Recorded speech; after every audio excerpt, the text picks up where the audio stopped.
नाम है इसको, मुझे लग रहा है एग्ज़ाम उत्सव चल रहा है। तो कहीं न कहीं तीज के त्योहार पे सीटें एग्ज़ाम भारी रहा है। नहीं, ज़रूरत थी, काफ़ी टाइम से नहीं हुआ था और वो था, त्यौहार भी हम मनाते ही रहते हैं, तो बच्चों के लिए भी था, कोर्ट का भी डायरेक्शन था, तो वो करना ही था। और बच्चों में देखिए ना, बच्चों में कितना उत्साह है कि अप्रोक्सीमेट 90% अटेंडेंस है। तो सर आज आप जींद आए हैं तो कुछ खामियाँ मिली हैं या लगभग सही थी? नहीं, मैं रूटीन में सारी जगह चेकिंग कर रहा हूँ। सुबह मैंने रोहतक में किया था, अभी यहाँ पे किया। बहुत स्मूथ एग्ज़ाम चल रहा है, बहुत स्मूथ तरीके से। जैसे कुछ जुड़वा बच्चों का मामला था, उससे क्या कोई मामला सामने आया?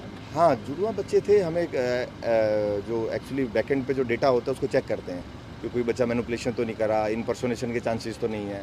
जब बैक में कुछ फ़ोटो दिखे तो हमने वो सिमिलर फ़ोटो दिखे तो उन पे शक हुआ, वो डेटा शेयर किया पुलिस के साथ और पुलिस ने बड़ी अच्छे से काम किया है और उनका वेरिफिकेशन किया और उनको छोड़ दिया। सर एग्ज़ाम तो और भी बहुत होते हैं, लेकिन सीटी को लेकर सोशल मीडिया पर काफ़ी मीम्स वगैरह, ट्रेंडिंग वगैरह चलती हैं कि काफ़ी क्रेज़ दिखाया जा रहा है इसके प्रति। बच्चों के लिए बच्चों के दिलों की धड़कन है सीईटी, तो इसलिए बच्चे जहाँ इतने ज़्यादा बच्चे इन्वॉल्व होते हैं, सबको पता है सीईटी क्या है। गाँव में जो हमारी बुज़ुर्ग माता है ना, जो 80 साल की हैं और गाँव में बैठी हैं, उसको भी शायद सीईटी का आज पता लग गया है। तो यूथ है, यूथ जो बोलेगा उसको, इसलिए सोशल मीडिया पे भी ऐसा होता है। ज़्यादातर विपक्ष के नेता कटाक्ष करते हैं, कोई भी एग्ज़ाम होता है, भर्ती होती है, लीक होते हैं पेपर, लेकिन अब की बार कहीं न कहीं विपक्ष के नेताओं ने भी सराहना की है कि जो पहली 26 जुलाई को शिफ्ट हुई हैं दोनों। मुझे पॉलिटिकल उस पर मुझे नहीं कुछ भी बोलना, लेकिन जिन्होंने भी सराहना की है उनका थैंक्स।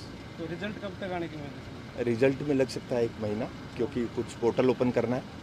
पोर्टल हम ओपन करेंगे क्योंकि कोर्ट का एक डायरेक्शन है, जिन बच्चों के ओबीसी और ये ओएससी डीएससी के सर्टिफिकेट नहीं बन पाए थे, उनको टाइम देंगे अपडेट करने का अपना डेटा, तो उसके बाद रिजल्ट डिक्लेयर सर करेंगे। काफ़ी जगह पर ये मंगलसूत्र का भी चल रहा है, मंगलसूत्र निकाले नहीं, जा रहे मैंने उससे पहले ही दो बार मीडिया में एग्ज़ाम से पहले भी स्टेटमेंट दिया है। उसमें हमारा प्रोटोकॉल है एग्ज़ाम्स के रिगार्डिंग जो होता है। अगर कोई आप धार्मिक उसके लेके आते हैं, मंगलसूत्र है, कड़ा है, कृपाण है, तो आप 20-25 मिनट पहले आइए, आपकी फ्रिस्किंग प्रॉपर्ली होगी, आपको जाने दिया जाएगा। किसी ऐसे सेंटर पे ऐसा नहीं हो जाएगा। कब तक रिजल्ट जारी कर दिया जाएगा? मेरे ख्याल से लगेंगे 30 दिन के आसपास तो लग सकते हैं, क्योंकि पोर्टल ओपन होना है, करेक्शन पोर्टल जो सरल पे जो सर्टिफिकेट नहीं बन पाए थे, तो उसके रिगार्डिंग है, तो 10-15 दिन उन बच्चों को देना पड़ेगा और 30 दिन तक हो सकता है। सर एक आपने पिटीशन भी हाई कोर्ट में गई है उसको पिटीशन किसके रिगार्डिंग? तो उसमें कहा कि जो 20,000 के करीब ऐसे बच्चे जिनके एडमिट कार्ड इशू नहीं हुआ। वो तो हमेशा से ही रहते हैं यार, कुछ होंगे भी, हर बार तो 100% नहीं है। और आप लोग मीडिया के लोग हैं, मैंने पहले भी 1-2 जगह ये बात बोली है। आप लोगों ने एफिडेविट फाइल किया कभी, तहसीलदार ऑफिस में गए हैं, अगर आप वहाँ गए हैं और सेल डीड आपके सामने, अपने फ़ोटो भी खिंचवा लिया और साइन नहीं करेंगे, क्या वैलिड है? डिपोनेंट के साइड पे साइन नहीं करेंगे, ये वो बच्चे हैं जिन्होंने फॉर्म पे साइन ही नहीं किए। कमीशन उसको कैसे कंसिडर करेगा? लीगल सेंसिटिव नहीं है उसकी, तो नहीं कर सकते। और दूसरा ये कि इन लोगों ने फॉर्म खुद भी नहीं फिल किया। 80% ऐसे बच्चे हैं जिनका जो फॉर्म है वो सीएससी सेंटर वालों ने फिल किया है, तो वहाँ पे नंबर ऑफ चंक ज़्यादा होता है, तो उन बच्चों से गलतियाँ हुई हैं, इसलिए हम लोग उस लेवल पे कंसिडर नहीं कर सकते। लीगल इश्यूज़ हैं। सर एक आपने आंसर की पे भी रोक लगाई हुई है, वो रीजन क्या है सर? आंसर की पे रोक लगाइए, नहीं कोई विश्लेषण पे और रिक्रूटमेंट एजेंसीज में भी ऐसा होता है कि बच्चों में एक इम्पैक्ट आता है। वैसे तो नॉर्मलाइजेशन है, कोई इम्पैक्ट नहीं आता। बच्चों में एक साइकोलॉजिकली ये रहता है कि जो फर्स्ट सेशन में जो बच्चा आया है तो उसको बेनिफिट नहीं मिला, जो फोर्थ सेशन में आ रहा है वो देख लेता है कि कहाँ से कितने एग्ज़ाम आए हैं, कैसे हैं, तो उसको साइकोलॉजिकली एक वो है। नॉर्मलाइजेशन में ऐसा कोई इम्पैक्ट नहीं आता।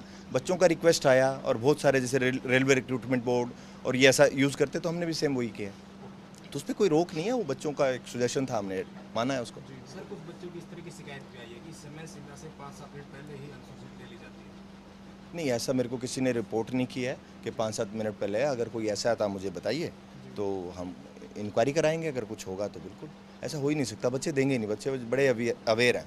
बच्चे 5 मिनट पहले नहीं हो सकता। ये एक एलिजिबिलिटी टेस्ट था कॉमन सीईटी, इसके बाद नौकरियों को लेके आप क्या समझते हैं कि भर्तियां कब से होंगी, कैसे कैसे होंगी? नहीं, जैसे ही मेरे पास रिक्वेजिशन आएगा, रिक्वेजिशन सरकार से आना है, एलिजिबिलिटी टेस्ट है सीईटी, तो उसका जो पूल हमारा क्रिएट होगा, जैसे ही आएगा तो इमीडिएटली मुझे लगता है कि बड़ा जल्दी ही रिक्वेजिशन हमारे पास आएंगी और हमारा प्रोसेस स्टार्ट होगा। बड़ा जल्दी ही आपको कुछ पैरामीटर्स पे, सीईटी पे और कुछ डिपार्टमेंट में, जैसे पुलिस डिपार्टमेंट में कुछ ऐसा प्लान आउट कर रहे हैं कि जल्दी एक एनुअल प्लान बने और उसके अकॉर्डिंगली रिक्रूटमेंट करें। सर पहले 4 गुना का नियम था, फिर 10 गुना का हुआ, अब की बात तो नियम में बदलाव है क्या सर? नहीं, कोई बदलाव नहीं है। जो मीडिया में आया है, जो एक नोटिफिकेशन घूम रहा था, वो रेपिटेशन था पॉलिसी में और रूल्स में, तो सिर्फ वो क्योंकि दोनों जगह पे था तो इसलिए उसको ओमिट किया। अब क्या है सर? वही 10 टाइम्स है 10 टाइम। Advertisement post.